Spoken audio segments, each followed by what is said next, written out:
Hey, everybody, you remember that Matt Jono murder I told you a while back in April of this year and everything? Yeah, it shows made first court appearance, insane video, shows murder weapon and everything. So yeah, let's get into it, shall we? Been looking into this Afeni Mohammed story.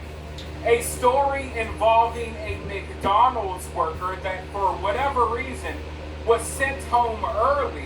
So she got upset, returned to work in a mask, and killed her manager right inside of the McDonald's. Now, half of the internet seems to be rallying around this girl. They're uploading videos all over TikTok supporting her. And I saw this and I wanted to know if there was something to it or not. Don't get me wrong, obviously, murdering someone is always wrong, and that is never the answer, or at least usually in most circumstances, that is not the answer. However, I was curious, is there something to this? Why is everyone supporting her? Well, I went on her social media and she uploaded several videos claiming that she was being bullied or mistreated by her boss at work and yada yada yada. Now, the narrative that people are trying to spin online is that this woman is a defenseless teenager that really needed help, that was maybe suffering from some mental health issues, and she was just bullied to the point where she was pushed over the edge, she was pushed to the brink. All she wanted was some help, but her mean old manager constantly would attack her and mistreat her, right? That's the narrative. That this is a teenager that was in desperate need of help but was driven to do the unthinkable. Well, I looked into things for about 5 minutes, and quickly I figured out that this little girl, this helpless teenager, is really a 26-year-old woman. Okay? This is not some confused, disturbed teenager working her first job that couldn't handle the pressure of the McDonald's gig. That's not what this is. This is a grown woman, a 26-year-old woman who just so happens to have a previous criminal history, that just so happens to have stabbed someone in the past. Mind you, the internet and the usual suspects are doing what they do. She didn't do nothing wrong. She didn't do nothing. Didn't you see she was bullied? Don't you know how the managers be? No, I don't. No. I don't think a manager maybe being hard on you, maybe being a little harsh, maybe a manager is upset that you're not doing your job, so they send you home. I don't consider that bullying. And regardless of what you consider it, it does not make it okay to then return to work and kill your manager, a mother of 6, by the way. But that's what people are defending. And they're desperately trying to paint this weird, didn't do nothing wrong narrative, painting her out like she's some innocent little girl, when in reality she's a grown woman that has already stabbed people in the past. Mm-hmm. So that didn't really surprise me. But what did surprise me... It's not surprising, she had a criminal record to begin with. Okay? She stabbed, I don't know how many people already for. And everything. It just goes to show you that criminals get by with shit, and innocent people have to suffer for it. Back to the video. The fact that she has uploaded all of these absolutely insane videos that people, I don't know if they're pretending to ignore it, I don't know if they're making excuses for it in their mind, but it's obvious to me that this woman was disturbed. I took one look at her social media, and I was like, yeah, I wouldn't want to be anywhere near this woman. Obviously, this woman is off her rocker and capable of doing something insane. In fact, she uploaded a video not too long before killing her manager showing off a knife, talking about, oh, I better not take this to work. So I think, I'm not sure of this, but I think we literally have a video of her on her own social media account showing off the murder weapon. I want to go ahead and show you that video really quick.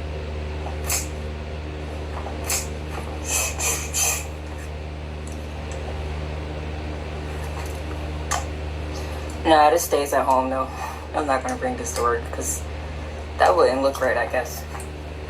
You want to know what the crazy part is? She brought it to work. That was the least disturbing video that I saw on her social media.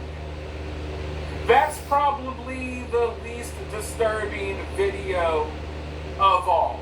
And I don't understand how people could see stuff like this and still be making excuses for her. This was totally premeditated. It's not like she was, caught in a situation where her back was against the wall and she had to defend herself. No. She had been at home plotting for a while on doing something crazy to her manager. She has videos out there discussing it. She has videos out there of her like in a Chucky mask doing weird stuff. It's just all so weird. But luckily, after she killed her manager, a customer at McDonald's actually held her at gunpoint so she wasn't able to escape. So she got arrested and she made her first court appearance. And I want to show you that court appearance right now. But first, people often ask, how can they support the channel? And the answer to that question is very simple. You can support the channel for quick, free, easy. It's the easiest way you can support the channel by simply liking the video. It helps the channel out more than you know. Another way to help the channel is by sharing the video on social media, commenting below, subscribing if you haven't already. And if you really like the videos, you can always support further by donating via Cash App or Super Thanks. Always greatly appreciated. Now, with that being said, let's look at this crazy, crazy woman's first court appearance. Then we'll be right back with more thoughts. Detective Showers, please approach for the swear to. Please raise your right hand. Do you swear that the information being provided is true and accurate to the best of your information, knowledge, and belief, subject to penalties of perjury? I do. Put your hand down. With regard to the defendant, Afani Muhammad, please set forth the factual basis for the warrant request. Yes, sure. 7/10/25, McDonald's employee defending Muhammad stabbed McDonald's manager Jennifer Harris multiple times with a kitchen knife at the McDonald's restaurant at 179219 Mile. Harris was not armed at the time and died of her injuries. Prior to the stabbing, Muhammad was sent home by Harris for not performing her work duties and told Harris, "I'll be back." Muhammad was arrested on scene and the knife was recovered. Muhammad admitted that she intended to kill Harris and stated that after she was sent home, she drove to a nearby park, decided to come back and stab Harris with a knife that she had inside of her vehicle. When Muhammad returned to stab Harris, she entered the back entrance with a hooded mask over her face in an attempt to conceal her identity and attempted to flee the scene after the stabbing, but was stopped by an armed customer. And the requested charges are murder in the first degree, count 2, dangerous weapon, carrying with unlawful intent, and there's a habitual second notice offense. Is that correct? That is correct, Your Honor. The warrant is being signed and we can proceed to arraignment. Thank you, Your Honor. Calling file number 25354, People versus Afani Badu Muhammad. Counsel appearances for the record, please. Good afternoon, Your Honor. Sean Hayes on behalf of the people. Thank you very much. No remorse behind those eyes. Absolutely no remorse, no Your name, sympathy. please, ma'am. Look, she's smiling. Very good. You're here today for arraignment on the charges of murder in the first degree, premeditated, count 2, carrying a weapon with unlawful intent, and a habitual second notice. Mr. Licata, how does your client wish to proceed? Thank you very much, Your Honor. At this time, my client is asking the court to enter a not guilty plea, and this matter set for a probable cause conference of a preliminary exam. I have advised my client of her rights, as well as the charges against her and the potential penalties. We are ready to proceed on those grounds. Very good. Ma'am, do you understand the nature of the charges against you to your satisfaction after talking to your attorney? Yes. Very good. I will go ahead and enter a not guilty plea on your behalf. Are you requesting No a court remorse appointed in her attorney? eyes. You see, she had no feeling, no sympathy, no remorse. Yes. I will appoint an attorney to represent you. We'll set this matter for a probable cause conference on July 23rd, 2025 at 1 p.m. The preliminary examination will be on July 30th, 2025 at 1 p.m. As to bond, Mr. Licata. Thank you very much, Your Honor. Just briefly, my client is 26 years old, does live in the great city of East Coast. Your Honor, my client is a high school graduate. In fact, is actually was taking some online classes for college for a physical therapy degree. Your Honor, there are some disturbing facts in this particular matter, but there are facts that haven't been brought out yet, and my client is extremely anxious to have those facts brought to light during the pendency of this case.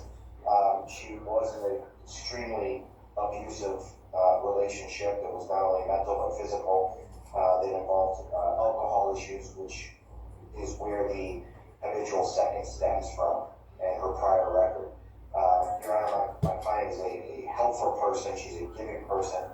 She's actually is credited with saving a life because of a 60-year-old who had skin cancer that she may go to the doctor to find out that that's exactly what it was, and that person is doing extremely well right now. I understand the facts that have been laid out today in the warrant, but at this time, Your Honor, we are asking the court to consider a bond in this matter that is appropriate, that my client can meet, so that she can meet with her attorneys and prepare her to defense in this matter. Thank you. Thank you. On behalf of the people. Yes, thank you, Your Honor. Pursuant to court rule, the court is well within its authority to grant no bond involving any case involving murder. In this case, we are requesting no bond for this defendant. Also provided within the court rules are certain factors for this court to consider when determining whether to grant any bond at all, and in this case, we are requesting no bond as I indicate. First of all, the court can consider whether or not this defendant is a threat to the community. She entered a public building with other individuals, other employees that were present. She produced a weapon that was a knife longer than 3 inches, and she stabbed the victim multiple times, up to possibly as many as 15 times, eventually causing her death. There were other employees that were present at the time, some of which attempted to help the victim after the stabbing occurred. That alone is enough to show that there is a threat to the community. She then ran from the building to her vehicle, presumably with the intent to flee from the scene. She was stopped by a helpful bystander. You're also able to consider the likelihood of conviction in this case, given the facts as laid out by Detective Showers and the information that the prosecutors have reviewed in order to charge this defendant. There is a very high likelihood of conviction. And then finally, the defendant does have a prior instance of at least one that I'm aware that involved a stabbing, similar obviously to the stabbing that occurred in this case involving. The first time she stabbed somebody. So given all of those factors, and given the fact that this court does have authority to give no bond to defendants charged with murder, I am asking at this time for no bond in this case. Thank you, counsel. The court has reviewed the charges and the circumstances surrounding this case. The defendant is facing various serious charges, including murder in the first degree, which is one of the most serious criminal offenses in our state, carrying penalties up to life without parole. Additionally, carrying a dangerous weapon with unlawful intent further underscores defendant's potential threat to public safety. Defendant has a prior criminal record out of Virginia for malicious wounding. It was actually felony malicious wounding that was reduced to unlawful bodily injury concerning a stabbing, and that is what gives rise to the habitual second.